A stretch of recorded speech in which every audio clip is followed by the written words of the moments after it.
Я навеки твой, я навеки твой, я навеки твой, навеки твой, я навеки твой,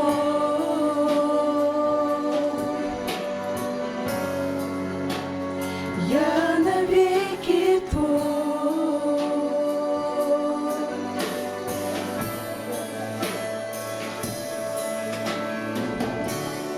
Сделал все, что мог, лучшее отдал, чтобы я и ты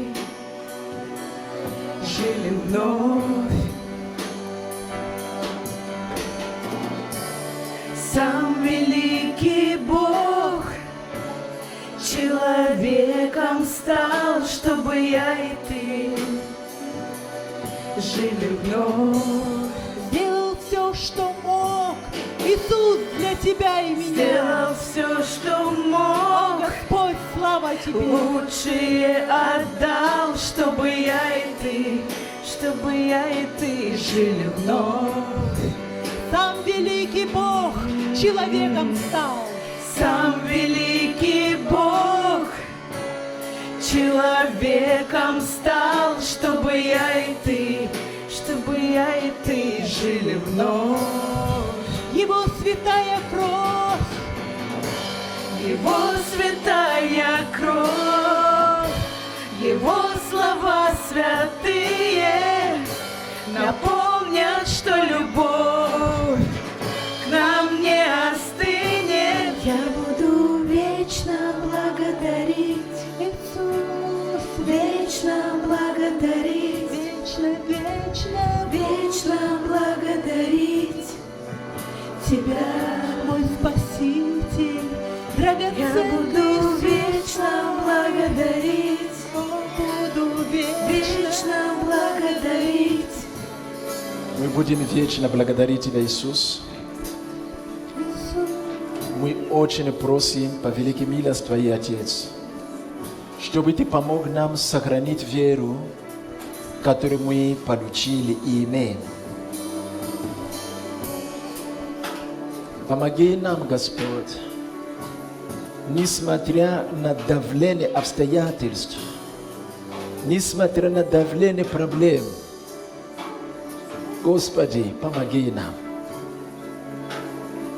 Помоги нам, чтобы мы могли сохранить веру до конца. И гряди, Господи, и найди нас в вере. Я хотел поделиться с вами словом, которое вы уже знаете, но надо об этом нам еще говорить. И нарек человек имена всем скотам и птицам небесным, и всем зверям, которые Бог подвел к нему. Но для человека не нашлось помощника, подобного ему. И навел Господь, Бог, на человека крепкий сон. И когда он уснул, Бог взял одно из ребер его и закрыл то место плотью. И создал Господь Бог из ребра, взятого у человека, жену, то есть женщину, и привел ее к человеку. И сказал человек: вот эта кость от костей моих и плоть от плоти моей. Она будет называться женой, ибо взята от мужа. Аминь. И 24 написано: поэтому оставит человек или мужчина отца своего и мать, и прилепится к своей жене, и они будут одна плоть. Скажи: одна плоть. Давайте откроем еще другое местописание. Ефесянам,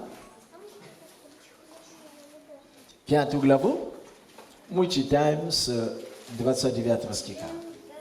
Ибо никто никогда не имел ненависть к своей плоти, но питает и греет ее, как и Господь свою церковь. Потому что мы члены тела Иисуса Христа. От плоти Его и от костей Его. Посему оставит человек отца своего и мать, прилепится к жене своей, и они двое будут одна плоть. Тайна сия велика. Я говорю по отношению к Христу и к церкви.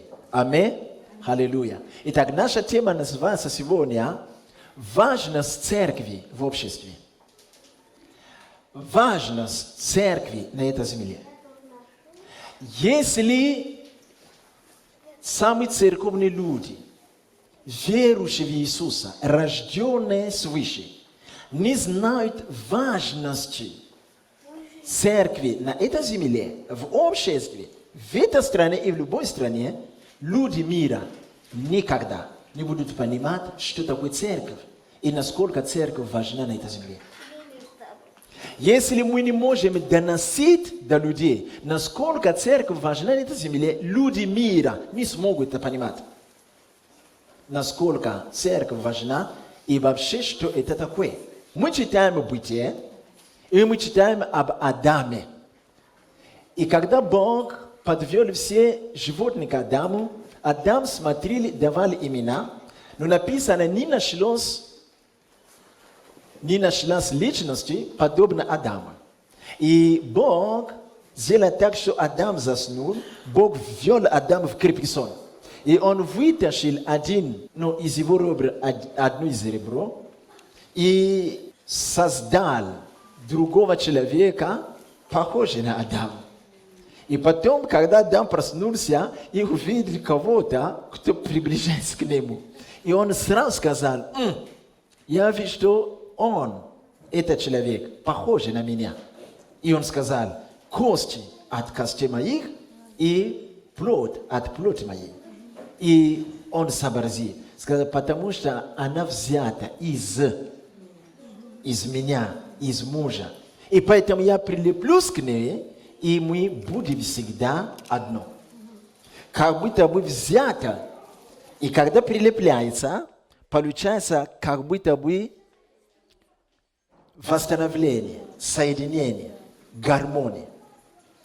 Параллельно с этим мы знаем, в Ефесянам мы читали 5 главу, что Иисус Христос, когда Он посмотрел и смотрит на церковь, Он говорит, это кость от костей моих и плоть от плоти моей. Я только что читал об этом. Аминь.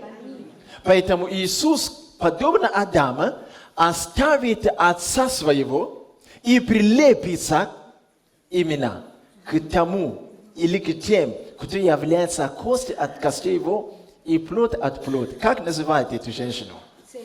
Аминь.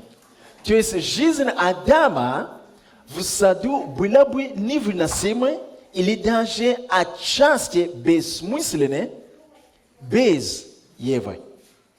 Также жизнь Иисуса на земле. Итак, чтобы создать Еву, Бог навел сон на Адама. И Он вытащил одно из ребер. Я однажды спросил, можно спросить у медика, у мужчины и у женщины количество ребер одно и то же или есть разница? А может быть у мужчин на одно меньше? Вот мы оставим медики разговоры между собой. Я однажды, давно это было, сказал, поскольку так написано в Библии, значит у Адама меньше. На меня насмеялись, я был в позоре. Я подошел к медикам, я спросил, один медик говорит одно и то же, а другой медик говорит, нет, разные. Я не знаю до сих пор, кому верить. Что вы скажете? Одно и то же, правда, да? Вопрос в том, что Бог написано, взял что-то из Адама, и там указано ребро. И потом написано, Он как бы закрыли это место плотью. И появилась женщина, которую назовут позже Ева. Но почему-то, если он сделал из ребра, почему-то количество ребер не уменьшилось. То есть, скорее всего, он не то ребро, как мы понимаем, он взял. Он что-то взял именно со стороны или место, где ребра, как будто Бог всунул руку и что-то вытащил. Давайте откроем Евангелие от Иоанна, 19 главу, мы читаем 32 стиха. Итак, пришли воины, и у первого перебили голены, и у другого, распятого с Иисусом. Это речь идет о том, когда Господь наш был распят, и с левой, с правой стороны от него были и распяты тоже разбойники. И когда Иисус уже умирал, к концу этих всех плохих событий, воины пришли, чтобы как бы сделать так, чтобы они, все эти трое, быстро умерли, потому что скоро будет вечер, а потом будет суббота, а иудеи не хотят это, чтобы трупы оставались там. И теперь надо поторопить их к смерти. Они пришли и перебили голень. Но подойдя к Иисусу, они увидели, что он уже умер. И не перебили его голень. Но один из воинов взял копье и пронзил ребра Иисуса. И тотчас истекли оттуда кровь и вода. Иисус Христос, подобно последний Адам, также впадает в сон, который мы называем смертью. И пронзили ребра и вытекли оттуда кровь и вода. Это и церковь. Подобно как первый Адам, Бог навел на него смерть. Вы со мной? Который там написано крепкий сон. И Бог вытащил из ребра его, и появился Ева. Поэтому он говорит, это кровь от крови моей, это кость от кости моей. Вы со мной? Поэтому случай с первым Адамом в саду, это повторяется в лице Иисуса Христа, как последний Адам на Голгофе. И в саду у Адама первого появилась Ева.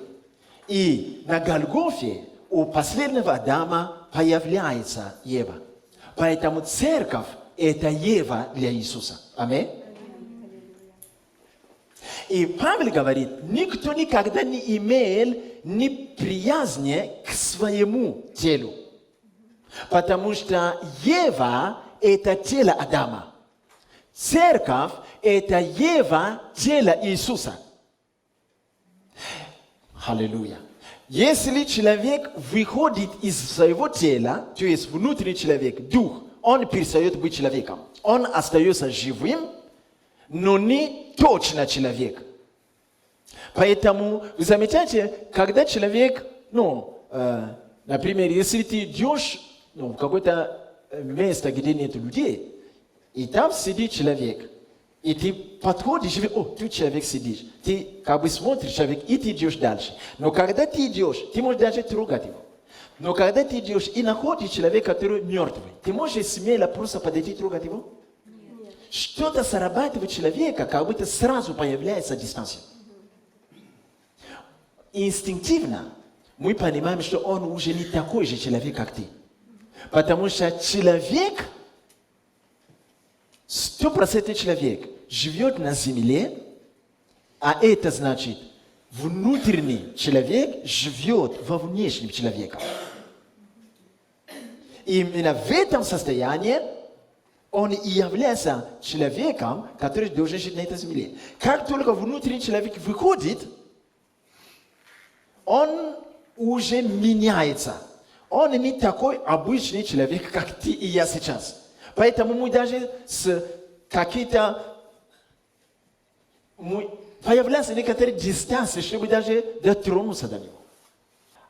Это означает, что внешний человек, чтобы он был человеком на земле, он должен быть, то есть внутренний человек, он должен находиться во внешнем. Когда внутренний человек и внешний человек вместе, тогда это обычное, нормальное, Божий созданный человеком. Вы меня слышите? Я к чему это веду? Также, когда Адам находится с Евой, потому что Павел говорит, что жена это подобно телу Адама. И никто никогда не имел неприязни к своей жене, то есть к своему телу. Поэтому церковь это подобно телу и жена Иисуса. Иисус никогда не может как-нибудь относиться к своей собственной телу. Это значит, чтобы Иисус жил на земле, как внутренний человек, он должен одеться во внешний человек, который и есть церковь. Важность церкви. Если церковь будет удалена с земли, Иисус не сможет жить на этой земле полноценно. Ему нужно тело, чтобы там жить. Когда Господь Иисус пришел, чтобы спасти нас, когда мы читаем послание апостола к евреям, особенно первую главу, он говорит, тело уготовано мне. Жертва и приношение ты не восхотел, но тело уготовано мне. Вот я иду, о Господи, исполнить волю Твою. Кто это за Иисус говорит? Это слово, которое отвечает Отцу. В данном случае слово, которое отвечает Отцу такими словами, он является словом без тела, он дух. Но чтобы искупить людей, будучи духом, недостаточно. Если Иисус пришел, ходил просто как мерцающий дух, он бы не искупил нас. Это невозможно. Поэтому ангелы не могут искупить людей. Даже сам Бог в лице Иисуса, чтобы искупить нас, будучи духом, имеющий конкретные формы, он должен был войти в определенный облик, в определенное тело. Поэтому Иисус родился от Девы Марии в теле. Только в такой форме, в таком составе он может иметь доступ к людям, чтобы помочь нам, исцелять нас, умирать за нас и то и другое. Если он не имел тело от Марии, будучи даже высоким, крепким духом, как Бог, он никак не мог нас спасти. Но когда он вошел в тело через Марию, он приобрел воду, он приобрел кровь, он приобрел кости. И кровь сегодня, мы пили сегодня здесь. Если он оставался духом, у него крови не было. А на земле требуется кровь. Поэтому написано, трое или три свидетельств на небе. Отец, Слово и Дух Святой. Параллельно три свидетельства на земле. Дух, вода и кровь. Когда пронзили Иисуса, из него вытек что? Кровь и вода. Это и церковь. И чтобы это было в полноте или полнота, должна быть кровь и вода, который есть церковь, и дух, который есть дух животворящий. Поэтому Иисус, как дух животворящий, чтобы ему жилось на земле комфортно, он должен войти в кровь и вода, которая является церковь. Брат, твоя жена – это кровь и вода твоя. Без этого, это тогда слово не имеет смысла. Поэтому Господь Иисус, Отец навел на него смерть или крепкий сон. Для Бога смерть это всего лишь сон. Мы это знаем, когда мы читаем Евангелие от Иоанна, 11 главу, при смерти Лазаря. Бог знает, что это смерть, но по масштабу и могуществу Бога, он смотрит на смерть как на сон. Поэтому, когда Бог навел крепкий сон на Адама, буквально он его убил. Он вытащил оттуда в кровь и вода. Поэтому ребра остались там. Поэтому, когда Иисус смерть или крепкий сон напал на него на Голгофе, воины пронзили и вытекли что? Кровь и вода. Когда это вытекло, Бог это взял и сформировал что? Аминь. Кровь и вода. Скажи, кровь и вода. Это и есть церковь. Хорошо. Мы с вами чуть-чуть посмотрели, откуда церковь появилась. Понимаете, есть много учений об этом. Но то, что я говорю, является глубокое основание.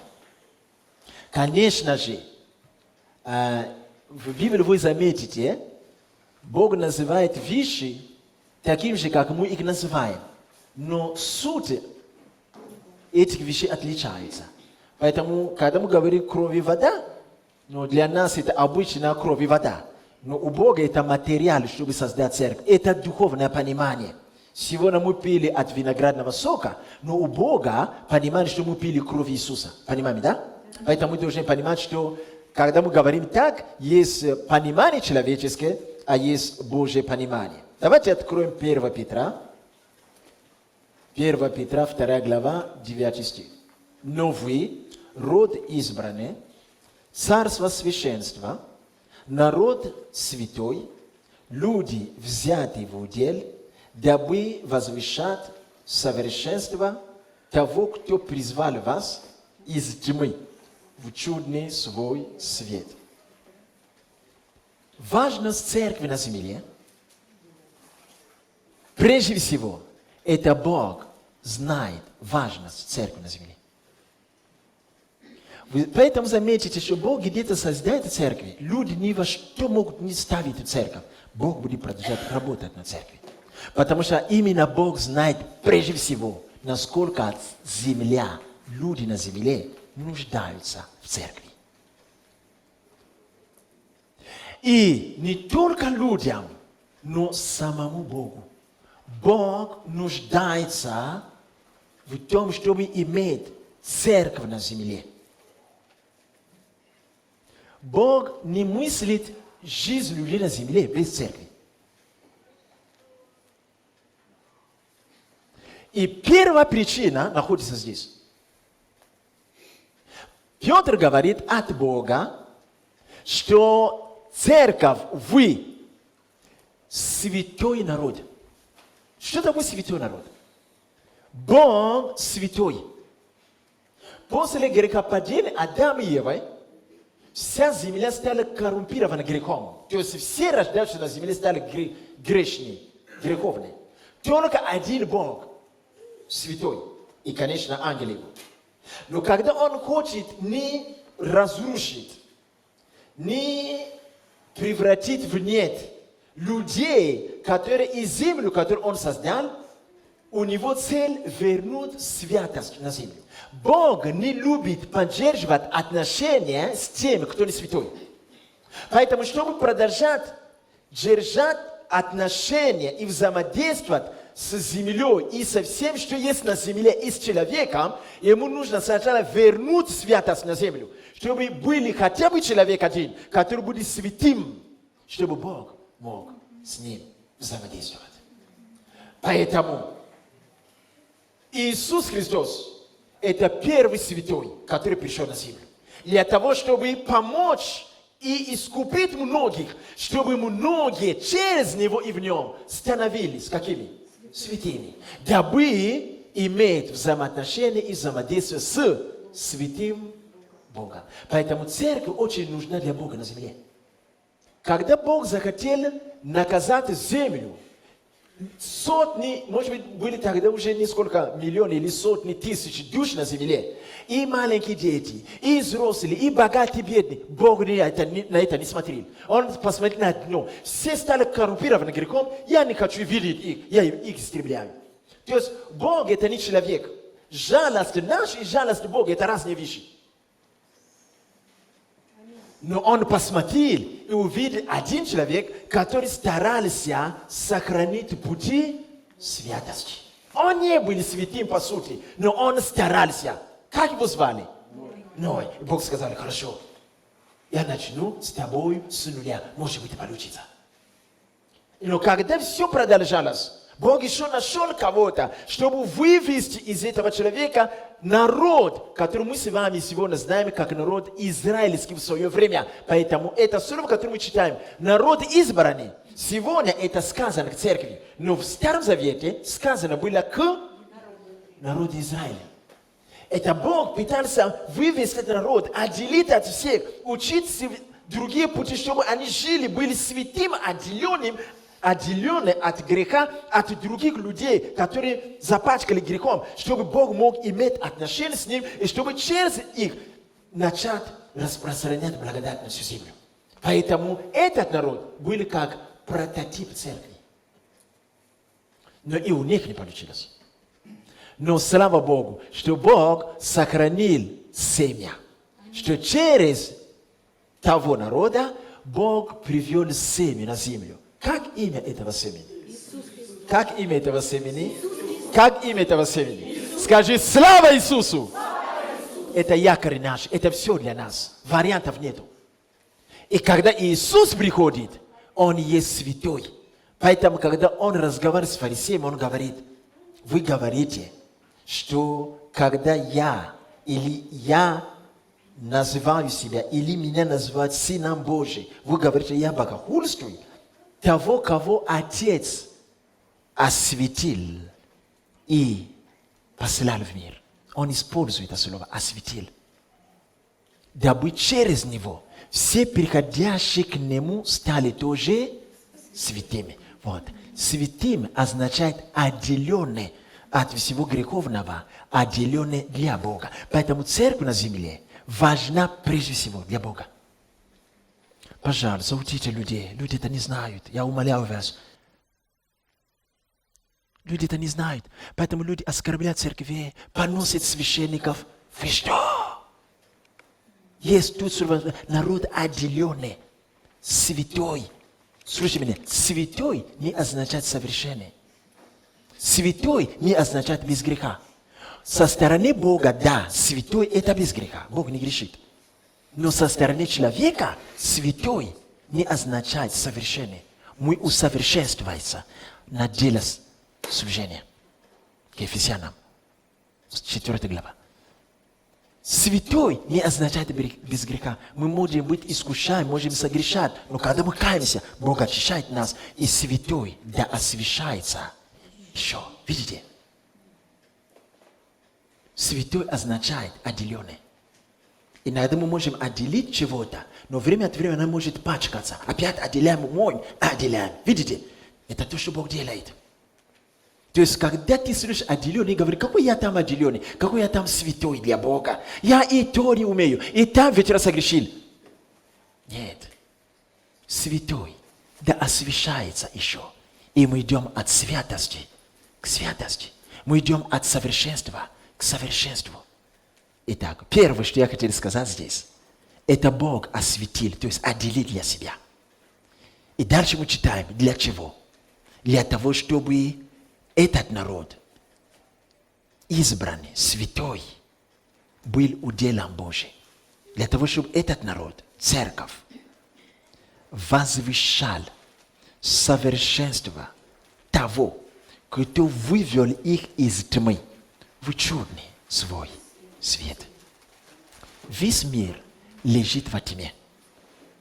Только церковь, хотя и в миру находится, или на земле, но не лежит во тьме. Потому что вытащен из духовной тьмы и введено в духовный свет. Бог есть свет. Кто в Боге, тот приобрел и ходит, и пребывает во свете.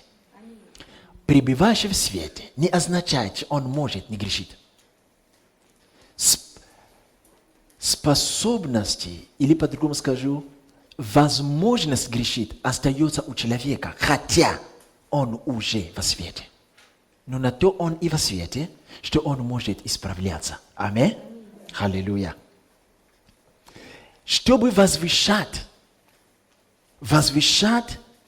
что? Совершенство Божие. Бог желает, что все, что на планете Земли, увидел и узнал о Его совершенстве. Совершенство в любви, совершенство в силе, совершенство в знании, совершенство в мудрости. Бог совершенен во всем.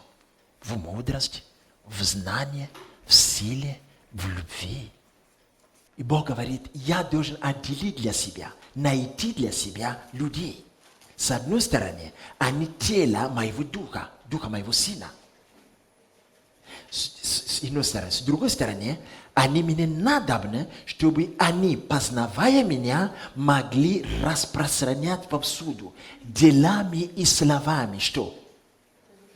Совершенство Божие, любовь Божия, красоту Божию. То есть никто на земле не может дать миру, людям и животным понять, кто есть Бог, если не церковь. Бог очень надеется на церковь. Я некоторый раз говорю эту фразу, некоторые смотрят и говорят, как это Бог? Бог очень надеется на церковь касательно земли. Там написано, это они имеют призвание. Иногда мы молимся, какое у меня призвание? Есть дополнительное призвание, а есть призвание общее. Поэтому, когда ты даже не исцеляешь больных, не изгоняешь бесов, не проповедуешь с кафедры, не являешься лидером домашних групп или хора, если ты пойдешь в унисоном с тем, что Библия говорит, и что я даю истолкование, когда мы находимся все вместе в служении, ты точно так же служишь Богу, как и я. Нет разницы. Потому что есть соборное служение, которое Библия называет священнодействие.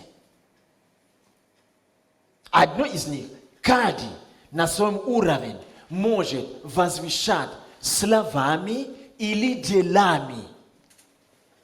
Что? Совершенство Божие всем тварям.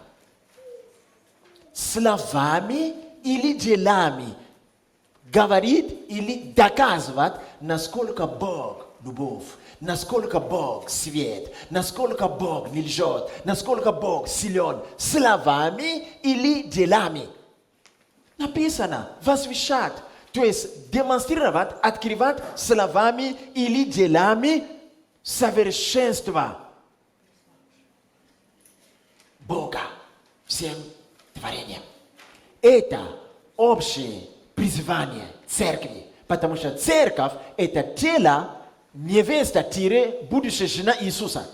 То есть Иисус, Дух Христов, не может полноценно жить и действовать в измерении земли, я не говорю небеса, земли, если не будет. Не будет чего? Церковь, тело его. Аминь. Поэтому Бог ожидает. Бог надеется на церковь. Потому что именно они отделены, освящены. Когда Бог смотрит на человека, который действительно является членом церкви, и смотрит на человека, который является членом церкви, он видит их по-разному. Даже если человек, который является членом церкви, он творит много добрых дел, раздает деньги на улице, Бог все равно относится по-разному. Сердце Бога более благосклонно к кому? К тем, кого Он отделил. Потому что святой связан со святым. Это его народ, это его тело. Это его часть. То есть мы часть Иисуса, мы часть Бога. И Бог не может мыслить о себе без нас. Поэтому Он о нас думает постоянно. Но трудно увидеть женатого человека, особенно если он недавно влюбился, потом тут же поженились, чтобы целые недели он не думал о своей жене. Они живут в одном доме, ходит, а кто это такой? Ходит, кто-то спит на моей кровати. То есть не может быть такого. Он будет смотреть на него, там, ласкать, что-то разговаривать. Он не может мыслить по-другому. Так Иисус, Он не мыслит по-другому. Любовь Иисуса не стареет. У нас иногда бывает выражение «первая любовь». Если есть первая, значит есть последняя капля. А у Бога не так. У Бога нет понимания первой любовь к людям. Нету. Он постоянен в любви. Как любили нас до покаяния, так Он продолжает любить нас и сейчас. Как любили нас в прошлой неделе, когда мы нигде не согрешили. Нигде, ни капли, даже в мыслях. Так Он продолжает любить нас, даже вечера, когда мы на кого-то наехали. То есть у Бога нету такого, потому что мы Его часть, мы Его тело, мы Его невеста, мы Его жена, мы Его тело, где Он живет. Он не мыслит о себе без нас. И мы то народ, который надеется, что именно мы словами, делами покажем и букашкам, и всем тварям, и людям, и сатане, что Бог наш вот такой. Совершенный во всем, в любви, в силе, в мудрости. Поэтому тут скрыта некая ответственность, чтобы мы могли возвышать совершенство нашего Бога, Отца, мы должны что делать? Познавать Его. А вот тут проблема. Бывает, что церковь не знает самого Бога. Мы не можем говорить о чем-то достоинства людям, если мы этого человека сами не знаем. Поэтому церковь должна учиться, чтобы познавать Бога. Поэтому апостол Павел молится к Ефесянам. О, я молю за вас, церковь в Ефесе, чтобы вы получили духа премудрости и откровения к познанию. Учители, раз, два, три. К познанию громче. Аминь. К познанию Божьему, к познанию Его. Чем больше мы будем познавать Бога, чем больше мы можем давать, возвещать делами и словами, насколько нас Бог. Если мы достаточно знаем любовь Божью, как будем говорить миру о любви Божьей? Мы сами не знаем об этом. Как проявляется? Если мы достаточно знаем силу Божью, как мы можем говорить людям о силе Божьей? Скажи, род избранный. Народ святой. И цель. Этот народ возвещает, демонстрирует и убеждает всем, проявляя Божье совершенство. Это наша общая ответственность, и Бог надеется на нас. Речь не идет об евангелизации. Речь не идет о том, что ты должен изгонять бесов. Ты можешь в своей жизни, как ты живешь, как ты говоришь, что ты делаешь, показывать любовь Божию людям. Давайте прочтем еще одно местописание. Как тема наша называется? Аминь. Евангелие от Матфея, 5 главу, 13 стиха. Вы соль земли. Если же соль потеряет силу, то чем сделаешь ее соленой? Она уже ни к чему не годна. Как разве выбросить ее вон на попрание людям? 14. Вы свет мира. Не может укрыть город, стоящий наверху горы. Вы со мной? Аллилуйя. И когда зажигают свечу, не ставят под сосудом, но на подсвечнике, чтобы светить всем в доме. Так и да светит свет ваш перед людьми, так, чтобы люди видели ваши добрые дела и прославили кого? Аминь. Бог очень нуждается в церкви на земле, чтобы все, что на земле, прославили Его. Но он понимает, что все, что на земле, уже коррумпирован дьяволом, они не прославили Бога. Кто-то должен помочь творению, чтобы усвоить, кто такой Бог, чтобы они прославили Его. Это кто-то есть церковь. Бог надеется на церковь. Он ожидает, чтобы в мире сокрушались и прославили Его. И он знает, что церковь сделает это. Мы говорим, о Господь, сойди на мир, чтобы они прославили Тебя. Он говорит, вы, церковь, сойдите на них, чтобы они прославили Меня. Вы соль земли. Мы знаем предназначение самой соли. Важные соли, которые мы используем, которые мы покупали вчера в магазине. Соли для чего? Чтобы сделать соленое, да? А почему мы солим еду? Соль именно является катализатором для того, чтобы была выражена вкус еды. И пошли споры по церкви. Соль также важна для того, чтобы сохранить равновесие все ингредиенты в одном соусе. Потому что что-то острое, а что-то слабо острое. Чтобы тот, кто ингредиент, который более сильный в остроте, не доминировал. Поэтому соль выравнивает вкус. И соль также помогает сохранить еду, чтобы быстро не испортилась. Я однажды сказал, очень много споров насчет этого, когда же Христос придет, и что будет, и когда откроется антихрист. Сегодня много теорий. Успокойтесь, Бог держит под контролем. Когда удерживающий будет взят, вот тогда все начнется. Кто есть удерживающий? Соль. Соль. Эй, гряди Господи! И жена, или и невеста, и дух, да воскликнет. Эй, гряди Господи! Кто воскликнет? Церковь вместе с Духом Святым. Они и есть удерживающие. Дух Святой живет в церкви. Когда Дух Святой будет взят, значит вместе с церковью ушел. Когда церковь будет взят, значит вместе с Духом Святым. И тогда соль взят, пища начнет портиться. Самый острый начнет распространять остроту на все. Это будет лукавый, когда раскроется антихрист. Поэтому церковь удерживает антихриста. Да, сегодня есть много антихристов, но не раскроется до полноты его замысле, пока есть церковь на земле. Она есть соль. Ты очень важен. Я удивляюсь, почему люди не ходят в церковь. Я удивляюсь, почему люди побыли в церковь, убежали в мир. Потому что мы не поняли, что Бог надеется на нашему держали. Сегодня мы не видим катастрофы везде. Сегодня мы не видим наводнение везде. Мы не видим пожар везде. Есть где-то пожар, потушили, есть где-то наводнение, прошло. Но мы не видим масштабные вещи, которые сокрушают все. Я говорю вам, если церковь будет взята, через несколько часов эта земля не будет неузнаваема. Это молитва твоя удерживает эту землю. Понимаете, эти вещи надо быть духовным, чтобы, как? Я такой маленький, я сказал, Господи, благословляю, что это удержано из-за тебя, потому что ты церковь. Удержано.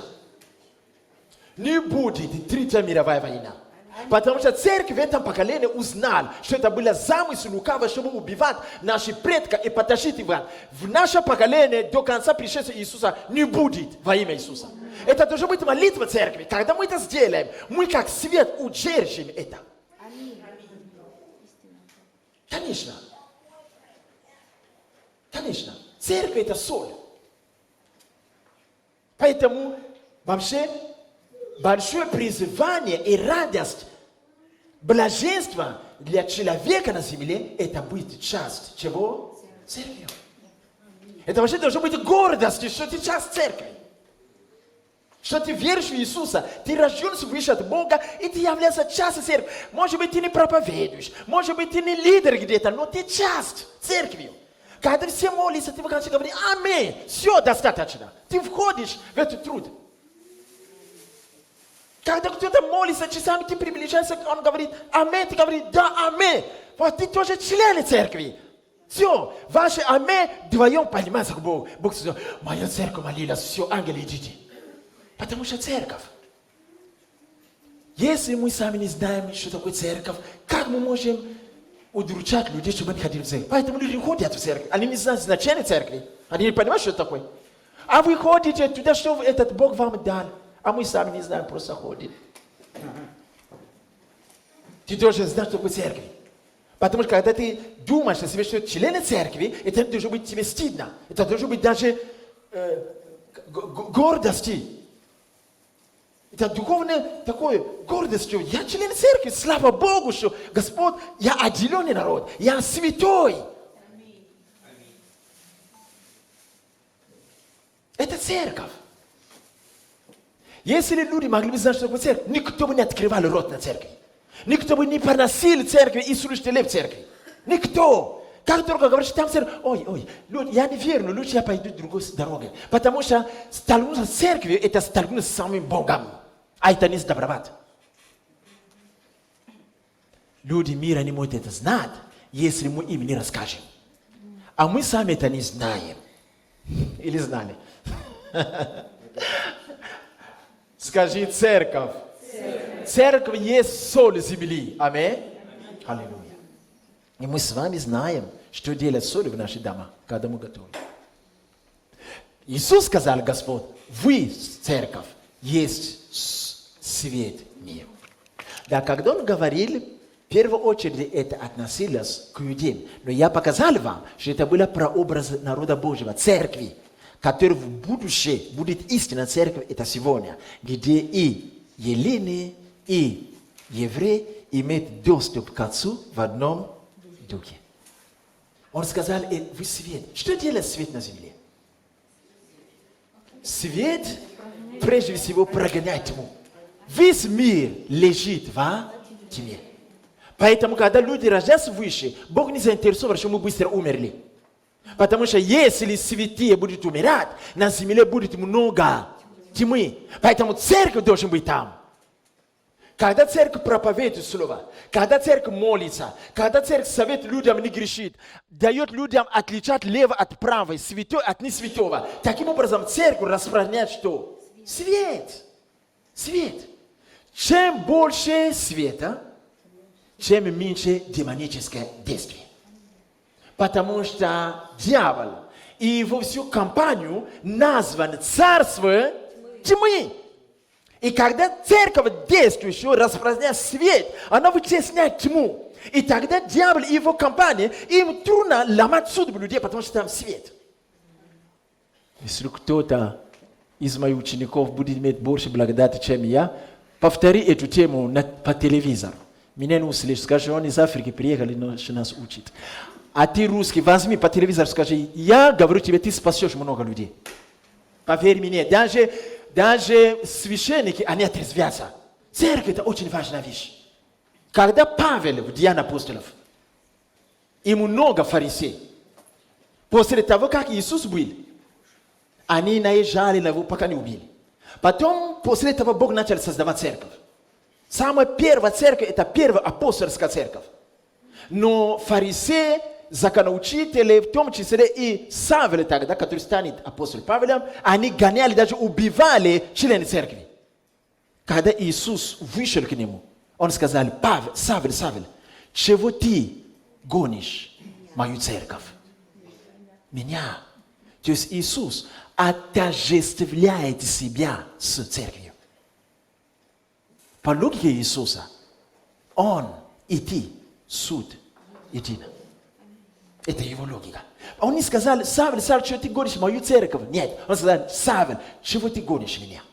Теперь ты узнаешь, трудно идти против терния. Кого он назвал тернием? Не его самого, не себя самого. А что? Церковь. Не шутите с церковью. Не говорите худо о церкви. Даже если какая-то церковь где-то плохо ведет себя, замолчи. Если у тебя есть благодать от Бога, чтобы кого-то оттуда вытащить и наставить его, чтобы он правильно вел народ Божьего, если у тебя есть возможность, сделай это. А если у тебя нет возможности, просто молись, чтобы Бог помог им. Никогда не открывай рот, чтобы говорить худо о церкви. Церковь – это Иисус. Он сказал, чего ты гонишь меня? Трудно идти против терни. Я буду торчать против тебя. Он говорит о церкви. То есть, когда ты идешь против церкви, ты наступаешь на самый длинный терни, который убьет тебя. Скажи соль земли. Скажи свет миру. Давайте прочтем еще одно местописание. Матфея 16, 15. Что там написано? Давайте мы все хором будем читать. Он говорит им, а вы за кого почитаете меня? 16 стих. Симон же Петр, отвечая, сказал, ты Христос, Сын Бога живого. 17 стих. Тогда Иисус сказал ему в ответ, блажен ты, Симон, сын Ионин, потому что не плоть и кровь открыли тебе это, но Отец мой, сущий на небесах. Следующий стих. И я говорю тебе, ты Петр, и на сем камне я создам церковь мою, и врата ада не одолеют ее. Аминь. Аллилуйя. Ученики получили от Отца откровение об Иисусе. Иисус заговорили о церкви. Потому что церковь – это Иисус. Но чтобы понять это, надо иметь откровение о церкви. Тогда мы получаем откровение, что это есть церковь. И он сказал, я создам церковь мою. Он есть глава церкви. Он есть создающий, то есть начальник. Он есть великий прораб, и он бодрствует над каждым кирпичом. Он говорит, я создам церковь мою. Церковь. Не люди создают церкви. Проблема в том, что мы можем иногда сами создавать церковь.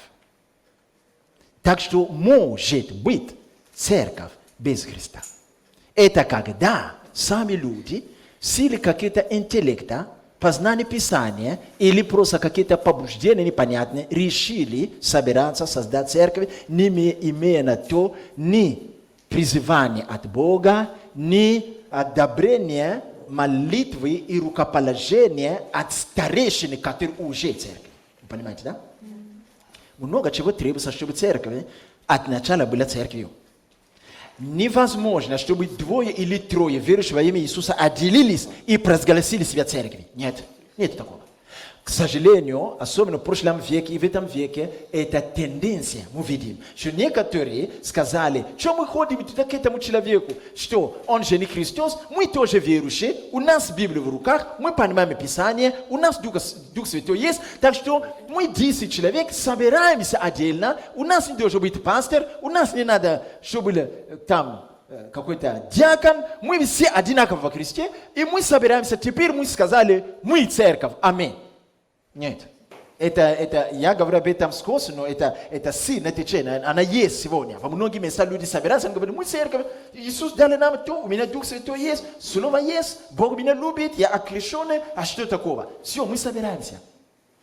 Иисус сказал, они апеллируют на то, что там, где 2-3 слова, имя мое, я посередине, как брат сказал. И мы видим разные течения в этом плане. По сути, Иисус сказал, церковь я глава, и я веду церковь. Подождите, маленький момент здесь. Когда Иисус является главой церкви, какое служение или какое название служения несет Иисус или имеет Иисус, будучи главой церкви? Петр будет говорить об этом. Бог сам об этом сказал даже в законе и пророках. Он дал ему титул по отношению к церкви. Это пастырь. Поэтому Господь пастырь мой. Аминь. Аллилуйя. Поэтому, чтобы Бог, Иисус, вел церкви, Отец дал ему помазание пастыря. Это написано в Библии. Вот пастырь, который был у вас, они не пасли вас, они делают, но теперь вот пастырь мой, который... Это Иисус. Это написано в пророках и в это самое, и в законах. Теперь, когда Иисус становится невидимым пастырем, чтобы руководить и развить свою церковь, он должен поставить кого? Пастырем. Это логика Бога. Это очень простая логика. То есть это, понимаете, когда Бог что-то делает, вы заметите, что я всегда начинаю издалека.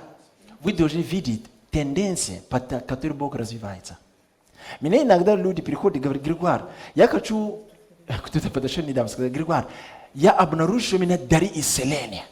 Я слышу в вашей церкви, ты поширяешь дары, возьми меня в вашу команду и дай мне молиться за больных. Я, конечно, не против даров, я вообще рад, будь хоть за меня начали молиться, я нуждаюсь.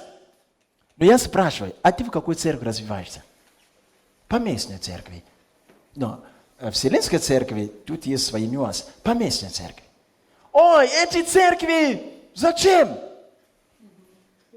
А какой у тебя, наставник, да? С которым ты развивался. Ну, бывает, что мы достигли какой-то уровень, нам наставники не нужны и пастыри не нужны. Есть такие люди. Мне всегда пастыри нужны.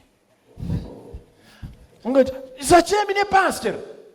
И часто цитирую написание, которое брат сказал. Где твой? Иисус же с нами, со мной.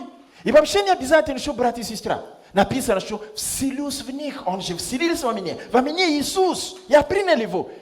Мне никто больше не нужен. Это звучит духовно, но это опасная вещь. Так, мы читаем. Иисус сказал, «Се создам церковь мою, и врата ада не одолеют». Послушайте меня, пожалуйста. С одной стороны, Бог создал и создает церковь для людей. Но есть только один враг, который против дела Божьего. Это лукавый. Никто из людей на земле, не будучи инспирирован дьяволом или бесами, не может разрушить церковь. Скажу вам почему. Потому что человек без злого духа или без Божьего духа не может понять суть церкви. Ты не можешь разрушить то, чего ты не понимаешь по сути. Слушай меня.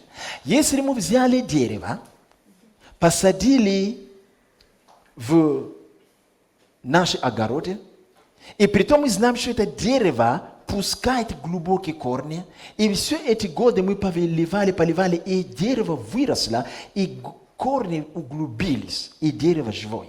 Теперь мы берем нашего сына или дочь 10 лет, и он или она решили разрушить это дерево. Он пришел и взял мачете, и срубил все ветви, все ягоды, все то и другое. Как вы думаете, это дерево завтра умрет? Нет. Только тот человек, который знает по сути, скажи по сути. Это дерево, как я, который насадил, я могу разрушить. Как я сделаю? Я не буду рубить, я углублюсь, чтобы вытащить что? Вот об этом идет речь. Сатана знает, кто такой Иисус. И сатана знает, что такое тело Христа.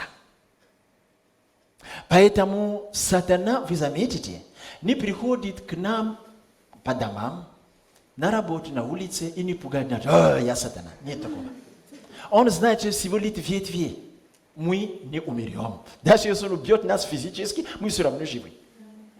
Поэтому, чтобы разрушить церковь, только он знает, что надо искать корни. Иисус сказал. То есть враг церкви – это не люди. Враг церкви – это не закон в стране. Враг церкви – это неверующие. Враг церкви – это царство тьмы, стратегии царства тьмы. Иисус сказал, «Се создам церковь мою, я принесу соль мою на землю, я включу свет мой на землю, я отделю народ, который освященный, я укореню их где? В Боге, что никакой дьявол не сможет сдвинуть их. Потому что корни церкви находятся где? В Боге. Поэтому Павел говорит, призывавший нас, я говорил об этом, народ избранный, и помазавший нас есть Бог. Поэтому Иисус сказал, не бойтесь даже того или кого, кто может убить даже тело. Через гонение, через болезнь, через аварии, неважно. Порой сатана может перехитрить, и Бог может допустить, даже убьет нас физически. Но Иисус сказал, даже будучи мертвы в церкви, церковь находится не только на земле, церковь находится и на небе. Все, которые сохранили веру до конца, которые умерли, для них смерть всего лишь переход в другое измерение. Поэтому, когда мы совершаем служение здесь, они там что делают? Радуются. Они являются свидетелями. Написано облако свидетелей, которые поддерживают нас. Потому что мы еще на земле совершаем поприще Божие. Аминь. Поэтому церковь это более глубокая вещь. Надо было жить до нашего времени, чтобы видеть много людей, которые зафантазировали себе, что нам церковь не нужна. Мы там усоединимся, мы слушаем Бога, разговариваем с Ним. Зачем нам пастыры? Они дурят нас. И начинают. Ты что? Ты круче Бога, что ли? Чтобы начать церковь, Иисус должен был стать пастором. Когда Он ушел, Он должен наметить, мы читали об этом. Пастыры, чтобы они вели церковь. Он говорит, Петр, ты любишь меня? Если любишь меня, что делай? А мы сказали, нет, это тогда. Нам нужны не пасторы, не церкви, нам нужны мы сами. Мы умеем читать Библию, и мы трясемся, потому что наполнены Духом Святым. Видение видим. Ты видишь видение из ада. Большинство видений, которые люди видят вне церкви, из ада. Я говорю вам перед Богом. И на меня тоже есть помазание. Из ада. Как бы видение выглядит красиво, из ада. Я не верю в видение людей, которые ходят в церкви. Не верю в это. Не верю. Иногда бывает исключение, чтобы Бог помог человеку прийти на правильный путь. Исключение бывает. Да, может быть от Бога. Но если человек постоянно видит видение, при том он не развивается с братьями и сестрами, сильными и слабыми в одном деле, я не верю в этом. Хоть увидели Иисуса, приходящего к нему домой, не тот Иисус, как я проповедую, да будет он анафемой. Нет такого. Потому что мы не поняли церкви, что такое. Поэтому люди шутят. И многие служители берут их за горло. А ты то-то. Они не знают, что ответить.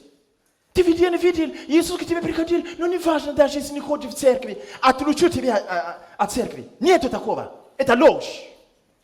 Даже если ангелы парят вокруг тебя, маленькие пупски с крыльями, я выгону их во имя Иисуса. Это бесы, не ангелы Божьи.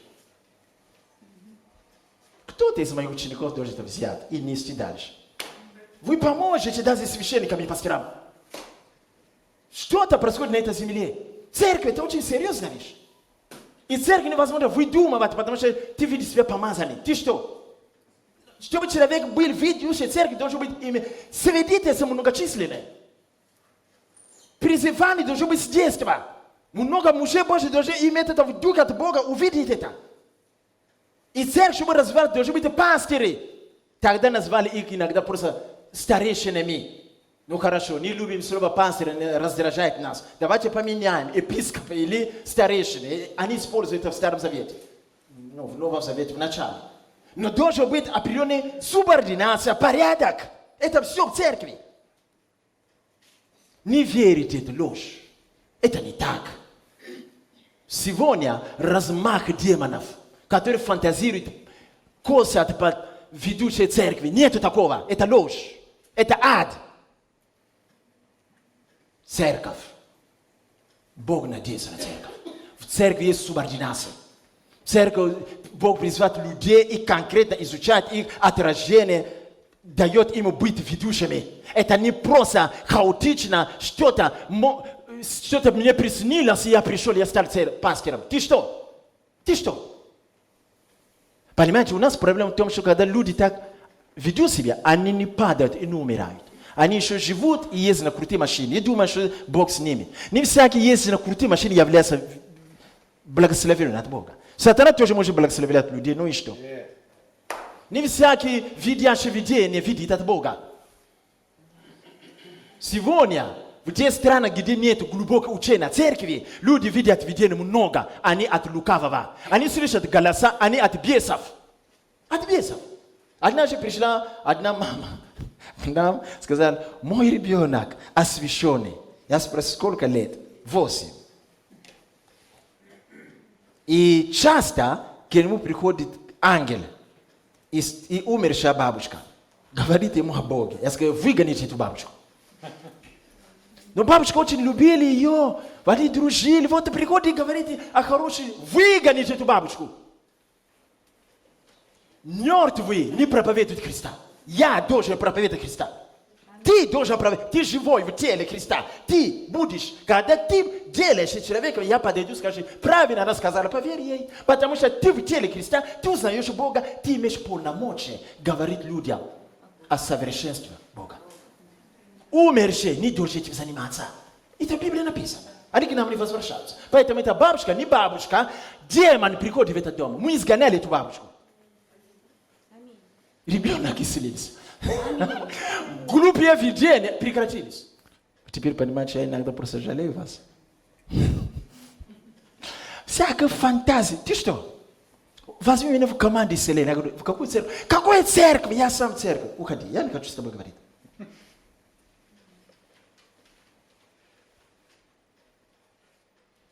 Господь сказал, все создам церковь мою, и врата ада не одолеют ее.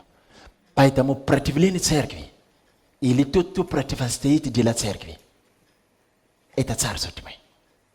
Любой человек, каким бы он ни был, любое государство не может разрушить церковь, если только за этим будет стоять царство тьмы. Но при том, если будет разрушение не будет основательным. Вы понимаете? Если в городе есть 5 церквей, и сатане удается разрушить, свести на нет 2 церкви, как вы думаете, в этом городе нет голоса церкви? Есть. Сегодня мы слышим, тут там церковь разрушена, тут там церковь, но между прочим сохраняется, есть остаток. Остаток компенсирует все. Остаток компенсирует все. Нам сегодня как никогда надо знать, что такое церковь. Немногие понимают, что такое церковь. Поэтому поносят церковь, вытирают ноги, фантазируют, выдумывают новые церкви, New Age.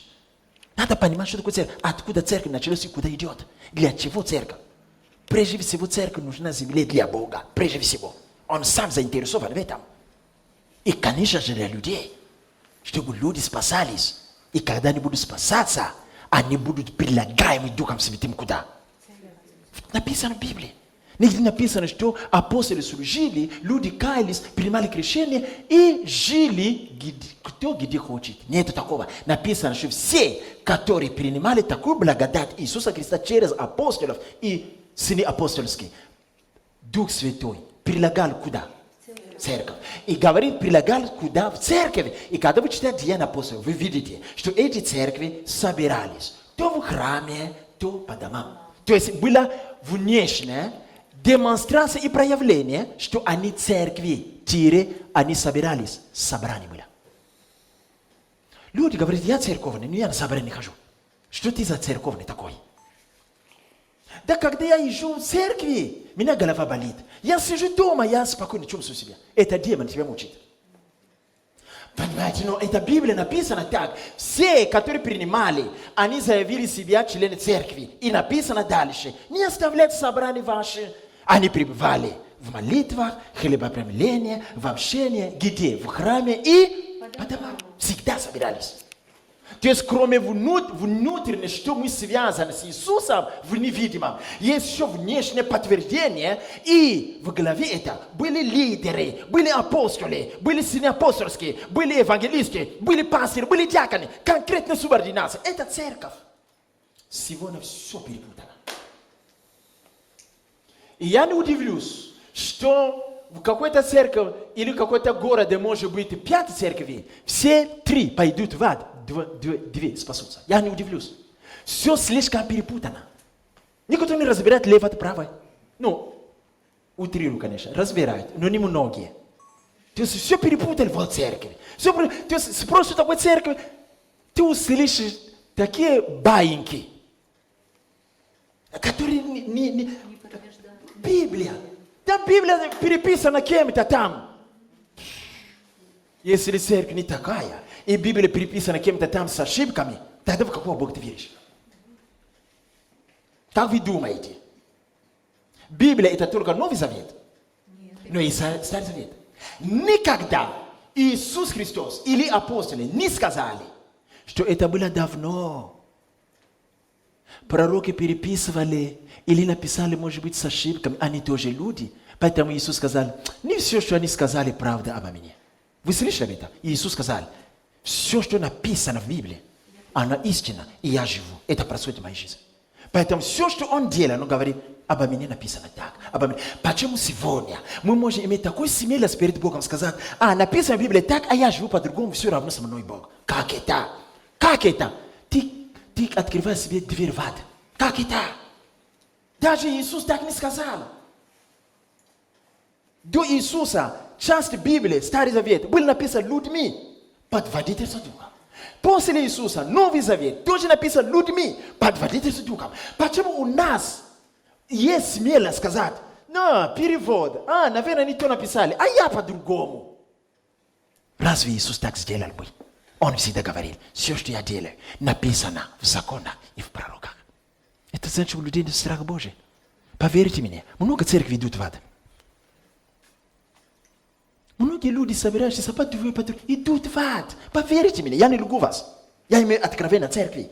У меня есть 3 проповеди церкви. Я дам только одну, потому что второй зал опустошится. Я говорю вам правду. Церковь. Да, ты дитя Божие, но ты должен быть в церкви. И ты должен подчиняться субординации в церкви. На тобой должен быть старейшины. По-другому не бывает. Если нет такого, ты идешь в ад. Проснись. Как бы ты не видел ангела у себя дома, это ложь. Да будут они анафемы. Нету такого. Нету. Нету. Нету. Нету. Не может быть по-другому. Давайте оставим все свои фантазии. Все свои выдумки, ложные учения, которые кто-то распространял. Давайте вернемся к Писанию. Я хочу своих учителей. Вы мне поможете донести то, что я думаю, этому миру. Я сам не могу. У меня есть ограничения. Иисус сказал, Он посылал их по двое туда, куда Он хотел идти, у него были ограничения. Он смог. Поэтому Он посылал туда и Петр. А когда Петр поехал туда, Иисус возлагал руки. А когда Петр пришел, Он не возлагал руки. Он просто проходил мимо. Так что, кто круче? Петр, конечно. Он просто проходил мимо. Иисусу надо было возлагать руки. А Петр, зачем? Он просто проходит мимо без. Поэтому посланник от учителя бывает сильнее. Я знаю эту тайну. Поэтому я говорю некоторые вещи о церкви. Братья и сестры, это рассуждение, это слезы, это Павел сказал, посланник Тимофею, последние дни будет размах бесовского учения. Эти апостолы были непростые. Они одно время были пророками. Будет размах бесовского учения. Бесовское учение, они очень хитрые, очень скрыто. Ты узнаешь это, только будучи наполненный духом и притом распознанный духом. Иначе ты это не увидишь. Все будет сходиться, но это не так. Давайте сделаем некие выводы. Церковь – это отделенный святой народ. Аминь. Один человек не бывает народом. Аллилуйя. Я в светской церкви, но я никуда не хожу. Мне не нужны ни священники, ни патриархи, ни папы римские. Я сам с усами. Вот поэтому с усами идешь в ад. Это не смех, это слезы. Церковь – это народ святой. Аминь. Везде, когда Библия говорит о церкви, вы видите, он говорит всегда о группе людей. Церковь – это не один человек. И даже, давайте я отступлю чуть-чуть. Вы знаете, что мы по-разному получаем прощение грехов и очищение от греха? В Библии, в Новом Завете, показано нам, какими разными способами мы получаем прощение грехов и очищение от греха. Некоторые грехи мы получаем прощение от Бога и очищение, только если мы исповедуем грехи наши. Аминь? Да. В тайне или при свидетеле. Другие, они не уйдут. Другие мы получаем прощение грехов, когда мы прощаем ближнего.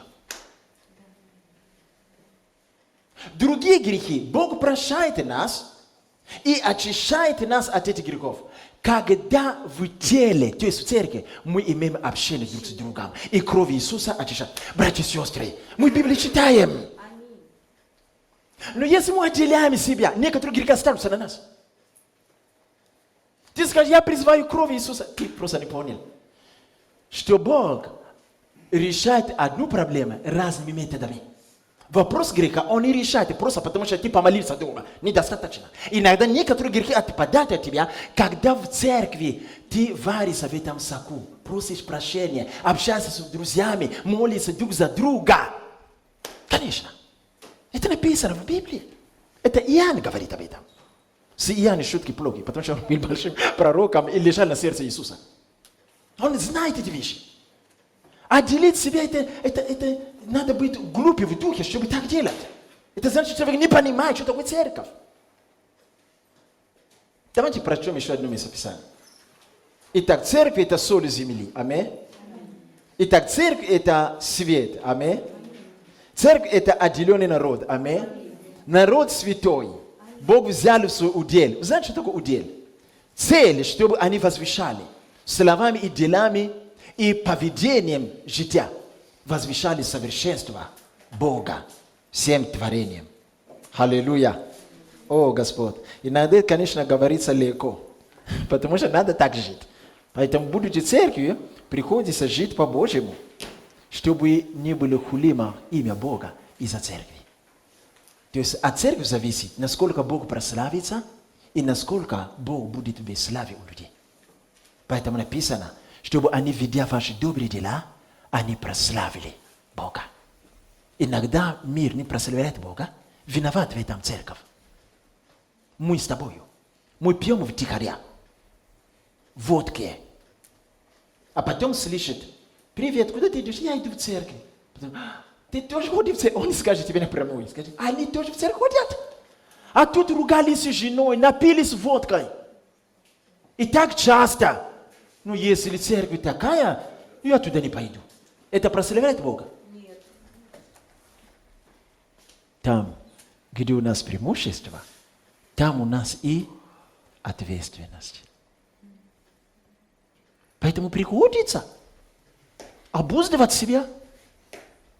Не нажираться водкой, не позорить церковь, не выражаться нецензурными словами на улице, а потом обнаружить, что ты церковь. Скажи, эти ходят, их учат так, сразу печать на Бога.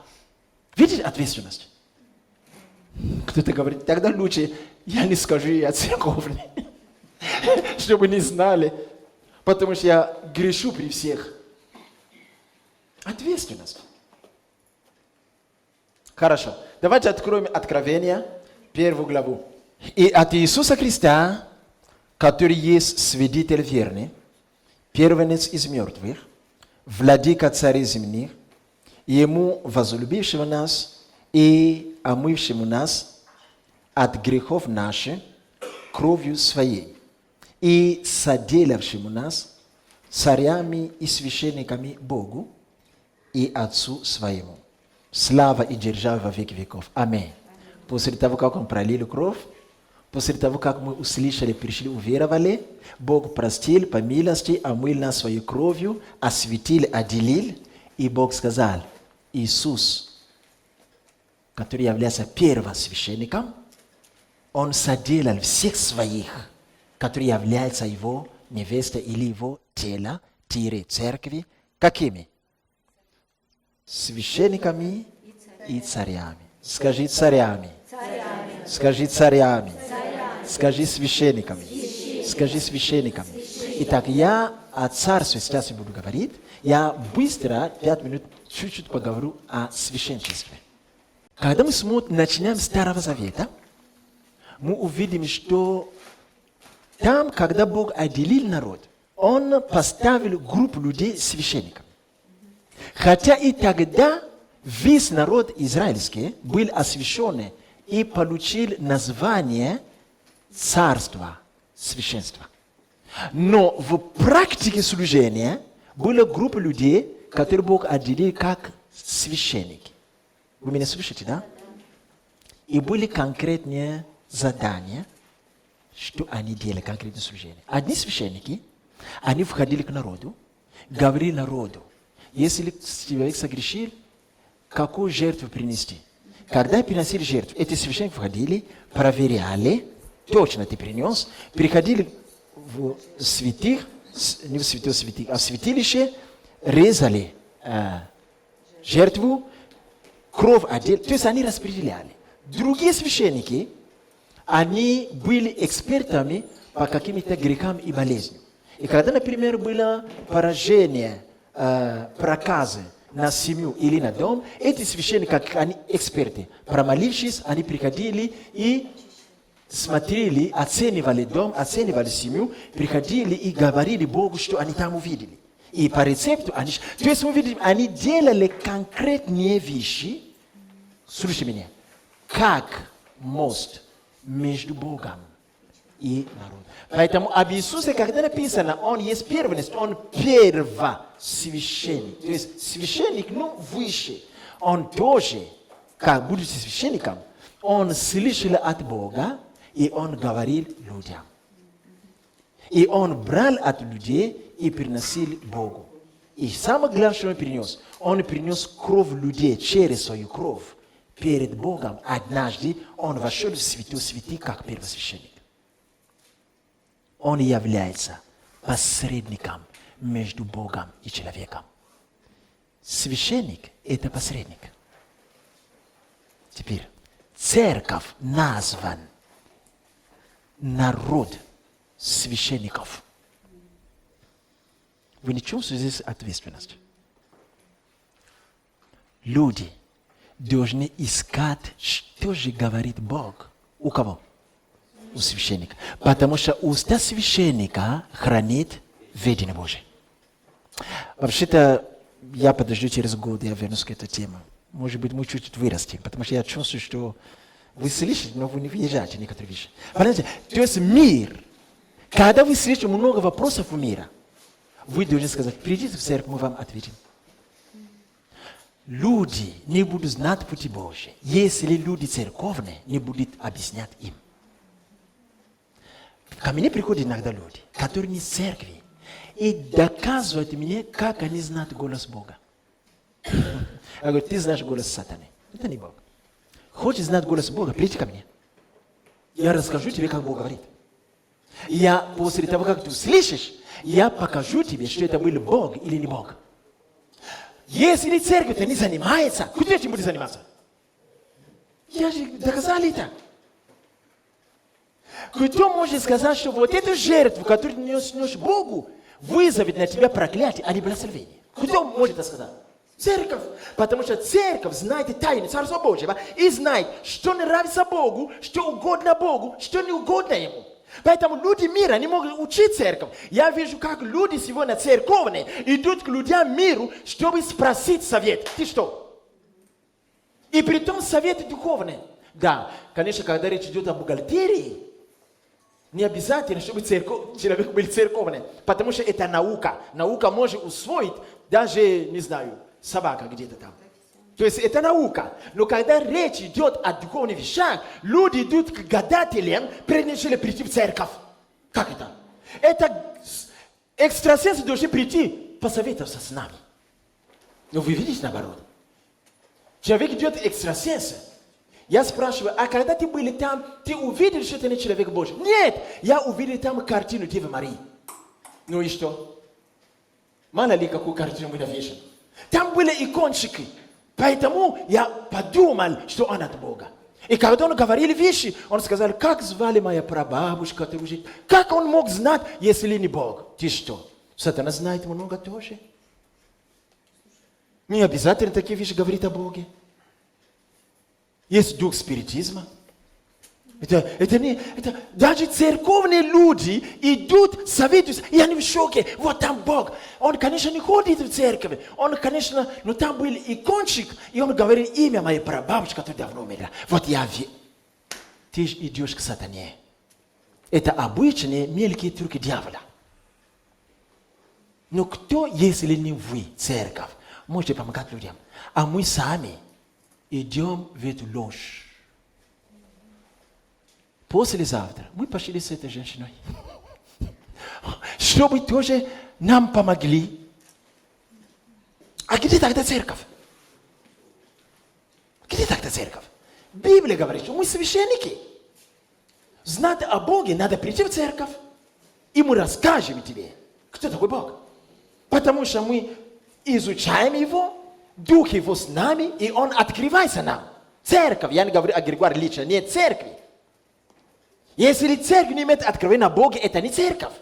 Потому что священники, уста священников содержат что? Видение Бога. Они говорят о Боге, говорят от Бога, чтобы освящать людей. Они помогают людям отличать греховное, не греховное, святой, не святой, бесовское и Божие. Сегодня мы видим наоборот. Люди мира учат церкви. Я вижу церковные дети сидят, а там какой-то женщина или мужчина, который занимается оккультистом и учит. Вот когда умер Христос на Голгофе, заметили, гвозди были не здесь, а тут. А здесь, значит, так, а здесь... И человек, который ходит в церковь, сидит там, говорит, да, а наши пасторы это даже не знают, нас не учили. А вот ты много знаешь. И похвалили сатану. Я это вижу. Но церковь должна решать эти вопросы. Потому что церковь – это народ святой, это священники. И к тому же священники являются мостом. Слово священник означает отделенный. Для того, чтобы быть портопароль, то есть носители видения Бога людям, и в то же время быть как мост. И будучи мостом, это священники должны возносить молитву, ходатайство за народ перед Богом. Поэтому, когда церковь молится, мы должны верить, что мы эти события, за которые мы помолились, мы это изменили. Потому что Бог считается с голосом церкви. Аминь. Аллилуйя. Не мир должен молиться за нас, мы должны молиться за мир. Не мир должен учить нас, кто такой Бог. Это мы должны учить, кто такой Бог. Мы не должны оставлять собрание, чтобы идти в миру, чтобы пока... А ты ходила к этой женщине, которой ты говоришь, которая снимает и порчи. В церкви мне не помогли. Может быть, ты поведешь меня туда. Это должно быть наоборот. Подними свою руку. Скажи, о Бог. Скажи, о Бог. Сделай меня членом церкви Иисуса Христа. По-настоящему. Скажи, о Бог, укорени меня в Твое тело, которое есть церковь. Скажи, о Иисус, укорени меня в Твое тело, которое есть церковь. Скажи, о Иисус, укорени меня в Твое тело, которое есть церковь. Во имя Иисуса. Давайте встанем. Молись за церковь. Молись за детей Божьих, которые отпали. Молись за те, которые ни во что не ставили субординацию в церкви. Молись за людей. Во имя Иисуса мы молим за этот город. О Бог, мы как священник стоим перед Богом, перед небом и землей, перед ангелами. Мы вызываем к Богу и к Отцу нашему Небесному, к Иисусу Христу нашего Господа и нашего жениха. О Иисус, Иисус, Иисус, утверди свою церковь, Господь, в этой стране. О Господь, Господь, помоги, чтобы никто не фантазировал. Господь, человеческий